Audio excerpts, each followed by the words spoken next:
Good morning everyone. Hindi व्याकरण के इस पार्ट में आज हम लेकर आए हैं शब्द विचार। इस पार्ट में हम जानेंगे शब्द किसे कहते हैं, शब्द के कितने भेद हैं और शब्द को कितने प्रकार से बांटा गया है। तो इस वीडियो को ध्यान से देखिए और समझने की कोशिश कीजिए। यदि वीडियो पसंद आए तो इसको लाइक करिए, शेयर करिए और चैनल को सब्सक्राइब करिए और बेल आइकन को जरूर दबा दें, जिससे कि हम अगला वीडियो डालें तो आपके पास नोटिफिकेशन पहुंच जाए। शब्द विचार। तो शब्द विचार में हम सबसे पहले जानेंगे कि शब्द क्या होता है। तो शब्द की परिभाषा इस प्रकार है कि निश्चित अर्थ प्रकट करने वाले स्वतंत्र वर्णों के समूह को शब्द कहते हैं, जैसे दुकान, किताब, नीला, पुस्तकालय आदि। तो मतलब कि ऐसे वर्ण जो स्वतंत्र रूप से प्रयोग किए गए हैं और उनका कुछ ना कुछ अर्थ निकलता है। जैसे कि हमने कहा दुकान, तो हमारे दुकान जैसे ही हमने बोला तो हमारे मन में एक दुकान का दृश्य बन जाता है, मतलब कि इसका कुछ ना कुछ अर्थ होता है। यदि हम इन शब्दों को बदल दें, इनका रूप बदल दें, जैसे कि दुकान लिखा है, दुकान को हम उल्टा कर दें, इस प्रकार से लिख दें, तो इसका कोई अर्थ नहीं रह जाएगा, इसलिए ये कोई शब्द नहीं है। शब्द किसे कहेंगे? जिसका कुछ ना कुछ अर्थ निकलता हो। तो हम सबसे पहले देखेंगे कि शब्द भेद, शब्द को के कितने प्रकार हैं, शब्द को कितने प्रकार से बांटा गया है। तो शब्दों को 4 प्रकार से बांटा गया है। नंबर 1 है रचना के आधार पर, नंबर 2 उत्पत्ति के आधार पर, नंबर 3 अर्थ के आधार पर और नंबर 4 प्रयोग के आधार पर। इन 4 प्रकार से शब्दों को बांटा गया है। तो सबसे पहले हम देखेंगे रचना के आधार पर शब्दों को कितने भागों में बांटा गया है। तो रचना के आधार पर शब्दों को 3 भागों में बांटा गया है। नंबर 1 रूढ़ शब्द, नंबर 2 यौगिक और नंबर 3 योग रूढ़। तो इस तरीके से रचना के आधार पर 3 प्रकार से शब्दों को बांटा गया है। अब हम देखेंगे कि योग रूढ़ शब्द और यौगिक शब्द और रूढ़ शब्द क्या होते हैं। तो सबसे पहले हम देखेंगे रूढ़ शब्द। तो रूढ़ शब्द किसे कहते हैं? जो शब्द एक अर्थ विशेष या वस्तु विशेष के लिए प्रयुक्त होते हैं या जो अपने मूल रूप में व्यवहार में लाए जाते हैं, उन्हें हम रूढ़ शब्द कहते हैं। जैसे कुर्सी, फूल आदि। हमने जैसे ही कुर्सी कहा तो हमारे दिमाग में 4 पैरों वाली वह चीज़ जिस पर हम बैठते हैं दिमाग में घूमने लगती है।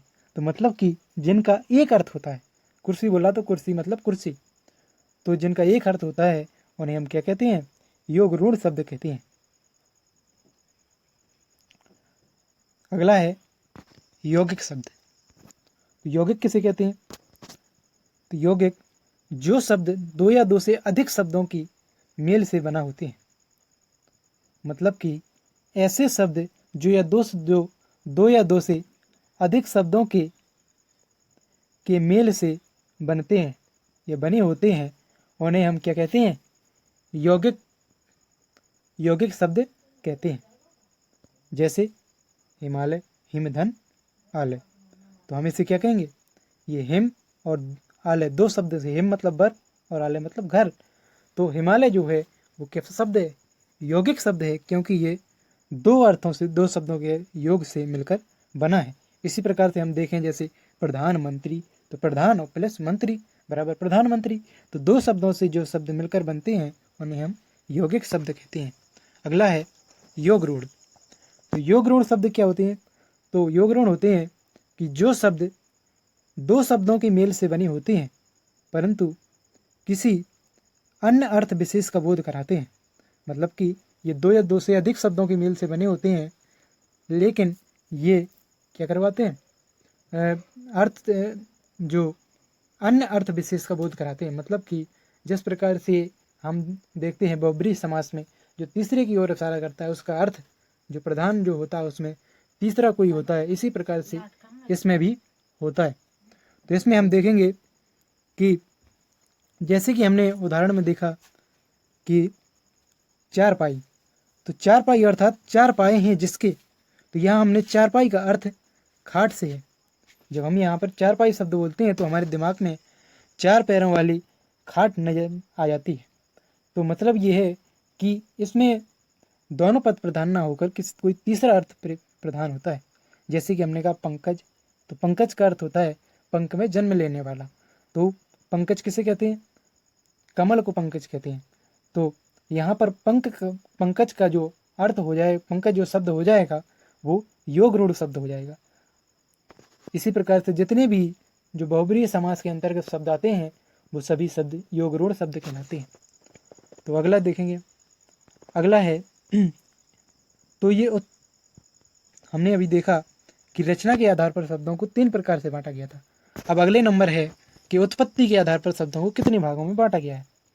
तो उत्पत्ति के आधार पर भी शब्दों को 5 भागों में बांटा गया है, जिसमें है नंबर ए में है तत्सम, नंबर बी तद्भव, नंबर सी देशज, नंबर डी विदेशज और नंबर ई संकर।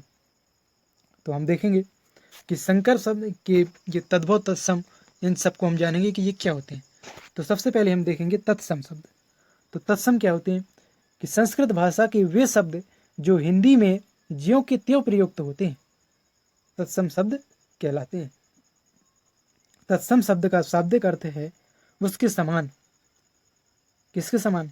उसके समान का अर्थ है यहाँ पर अपने मूल स्रोत यानी संस्कृत के समान। तो हम देखते हैं जैसे कि उदाहरण में अंधकार, आश्चर्य, अमावास्या, अर्क, कंटक, कूप, कृष्ण, आश्चर्य आदि। तो ये शब्द ऐसे हैं जो संस्कृत से ज्यों के त्यों हिंदी में प्रयोग किए जाते हैं। अगला है तद्भव शब्द। तो तद्भव किसे कहते हैं? तद्भव का अर्थ होता है उससे उत्पन्न, अर्थात जो शब्द संस्कृत, पाली, प्राकृतिक अभ्रंश के दौर से गुजर कर वक्त के साथ साथ परिवर्तित होकर हिंदी में प्रचलित हो गए। मतलब ऐसे शब्द जो पहले तो संस्कृत के थे लेकिन पाली, प्राकृतिक अभ्रंश इनके दौर से गुजरकर वो परिवर्तित हो गए हैं और उनका प्रयोग आजकल हिंदी में होता है। तो ऐसे शब्दों को हम क्या कहते हैं? तद्भव शब्द कहते हैं। जैसे कि पहले कच्छप, तो कच्छप का बदला हुआ रूप हो गया कछुआ।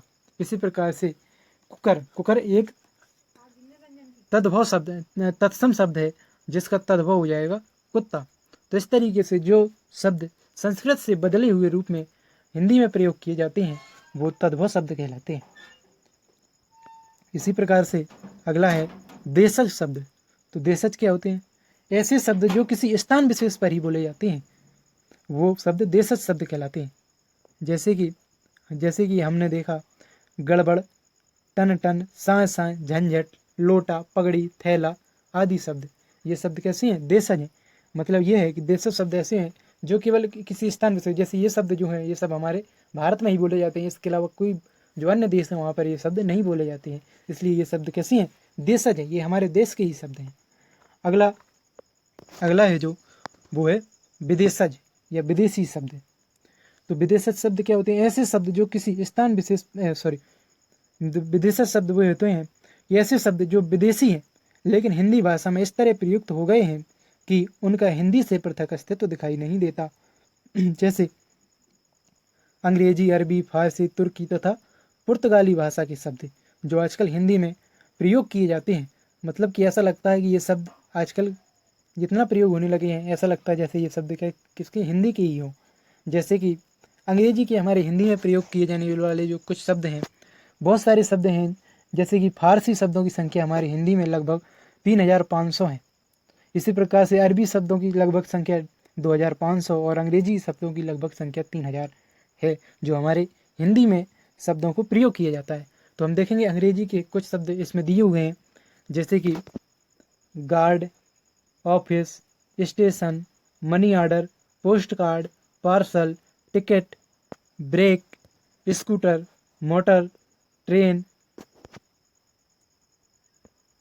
Engine, chocolate, biscuit, toffee, blouse, cup, plate, jug, collar, library, paper, deputy, police, magistrate, court, appeal, doctor, malaria, coat, cycle, parcel इत्यादि। तो इस प्रकार से ये जो शब्द थे हमने अभी देखे, जो ये थे अंग्रेजी भाषा के शब्द जो हमारी हिंदी में प्रयोग किए जाते हैं। इसी प्रकार से फारसी, तो फारसी भाषा के कुछ शब्द हैं जैसे आफत, आबरू, आराम, आमदनी, आवाज, आवारा, उम्मीद, खुदा, खामोश, खुराक, गरम, ताज़ा, तेज, दंगल, दीवार, दुकान, नापाक, पर्दा, पुल, बारिश, बुखार, मज़ा, तेज, नापसंद, सरकार, जलेबी, गिरफ्तार, मजदूर, गज आदि। तो ये शब्द अभी हमने देखे, ये शब्द फारसी भाषा के जो हमारी हिंदी में प्रयोग किए जाते हैं। अगला जो विदेशी भाषा है वो है अरबी। तो अरबी के भी शब्द हमारी हिंदी में प्रयोग किए जाते हैं, जिनमें से कुछ इस प्रकार हैं: हौसला, लिफाफा, मुकदमा, मौसम, बारिश, हक, हाजिर, हलवाई, फिक्र, शादी, तेज, जिंदगी, जलेबी, आबरू, आतिशबाजी, आराम, वस्ताद। यहाँ पर उस्ताद होना चाहिए, क्या होना चाहिए? उस्ताद। खुदा, कुश्ती, गिरफ्तार, जादूगर, तमाशा, चालाक, कारीगर, गुलाब, मकान, बर्फी, सितार इत्यादि। तो ये शब्द वो शब्द थे जो अरबी से हमारी भाषा हिंदी में प्रयोग किए जाते हैं। इसी प्रकार से तुर्की भाषा के भी कुछ शब्द हैं जो हमारी हिंदी में प्रयोग किए जाते हैं, जो हैं स्कूल, पेंशन, जज, गलीचा, कुर्ता, लाश, बीबी, बारूद, ताश, तोप, खच्चर, काबू इत्यादि। तो ये शब्द वो शब्द थे जो तुर्की भाषा के थे। इसी प्रकार से पुर्तगाली भाषा के भी कुछ शब्द हैं जैसे अलमारी, इस्पात, कमीज, कमरा, काजू, गमला, गोदाम, चाबी, तौलिया, पपीता, बाल्टी, बोतल, संतरा इत्यादि। तो ये शब्द वो शब्द थे जो पुर्तगाली भाषा के थे। तो अगला जो हमारे शब्दों का प्रकार है वो है संकर। तो संकर शब्द किसे कहते हैं? संकर यानी मिश्रित शब्द।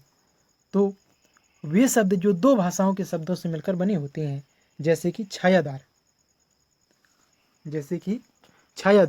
तो छायादार जो शब्द है वो संस्कृत और फारसी शब्द से मिलकर बना है। इसी प्रकार से जो है वो है लोकशाही। तो लोकशाही शब्द भी संस्कृत और फारसी भाषा को मिलाकर ही बना है।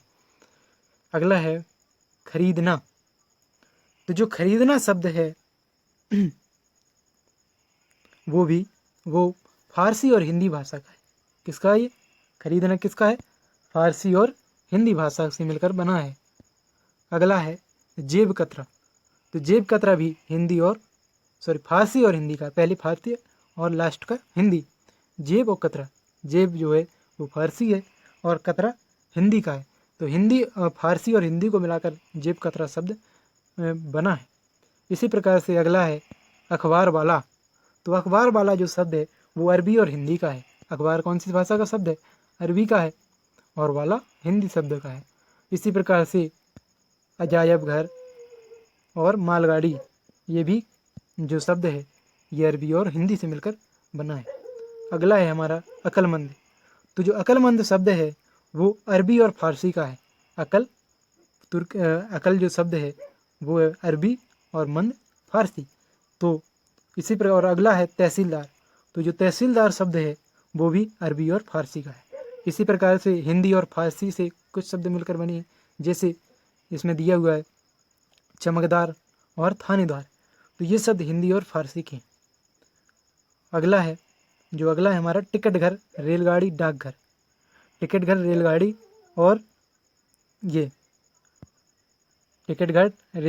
और पुलिस चौकी, ये जो शब्द हैं ये अंग्रेजी और हिंदी को मिलाकर बना है। जैसे कि टिकट और घर, रेल और गाड़ी, रेल अंग्रेजी और हिंदी गाड़ी। इसी प्रकार से पुलिस अंग्रेजी और हिंदी चौकी। अगला है जो डाकघर और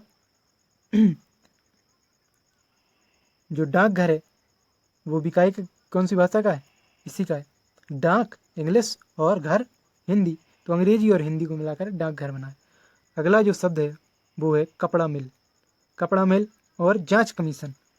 तो ये जो शब्द हैं, ये दोनों शब्द हैं, और लाठीचार्ज, ये तीनों शब्द जो हैं वो कौन सी भाषा के हैं? ये जो तीनों शब्द हैं वो हिंदी और अंग्रेजी भाषा को मिलाकर बनाए। जैसे कपड़ा हिंदी का है और मिल अंग्रेजी, इसी प्रकार जांच हिंदी और अंग्रेजी कमीशन। तो ये शब्द ऐसे हैं जो हिंदी और अंग्रेजी को मिलाकर बने हैं। इसी प्रकार से एक और दिया हुआ है इसमें, जेल खाना। तो जेल खाना जो शब्द है वो है अंग्रेजी और फारसी का। जेल अंग्रेजी है और खाना फारसी। तो इस प्रकार से हमने अभी देखा कि जो ये उत्पत्ति के तो इस प्रकार से हमने अभी देखा कि रचना के आधार पर शब्दों को कितने भागों में बांटा गया है, उत्पत्ति के आधार पर शब्दों को कितने भागों में बांटा गया है।